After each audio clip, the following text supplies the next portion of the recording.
So mga tol, lumapag na po kahapon si Pilipino Vincent Astrolabio sa Tokyo, Japan. Ngayong darating na Sabado na nga po ang bigating laban niya kontra kay Japanese 3 Division World Champion at kasalukuyang WBC Bantamweight World Champion Japanese Junto Nakatani. Pangalawang attempt na nga po yan ni Astrolabio mga tol sa world title. Kung matatandaan kasi natin mga tol, lumaban na itong si Astrolabio sa world title kontra noong kay Jason Moloney. Noong hawak pa ni Moloney ang WBO Bantam. Subalit natalo po dyan si Astrolabio via majority decision. Medyo kinulang po kasi si Astrolabio noon sa opensa.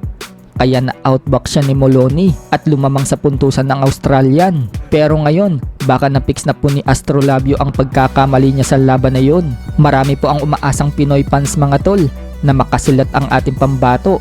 Banggit naman mga tol ng sports analyst natin na si Attorney Ed Tolentino sa live ng YouTube channel ni JM Siyasat. Naghahanap daw kasi ng one punch knockout si Astrolabio dito kay Moloney.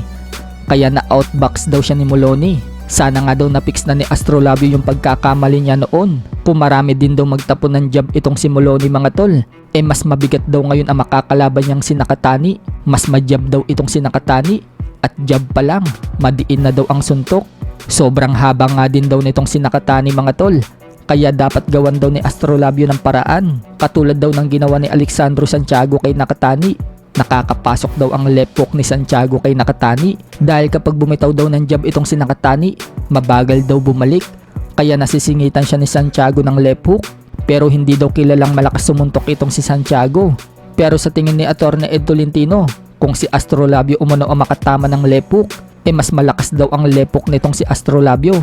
Kaya payo ni Attorney Ed Tolentino, maging aggressive daw si Astrolabio sa laban dito kay Nakatani. Huwag daw siya magi-stay sa gitna ng ring. Yun daw kasi ang gustong-gusto ni Nakatani, yung nasa gitna lang daw ng ring. Dahil gamit na gamit daw ni Nakatani ang haba niya. Isa daw talaga sa unang magiging problema ni Astrolabio mga tol, yung jab ni Nakatani. Pambihirang nila lang daw kasi itong si Nakatani. Matangkad at mahaba, pero sa bantamweight division lang lumalaban.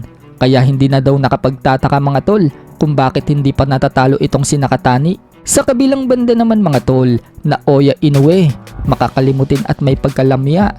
Yan po ang pahayag ng manager niyang si Hideyoki Iwashi. Ikinuwento po kasi ng manager niya mga tol, noong palipad sila pa Amerika para sa award ceremony.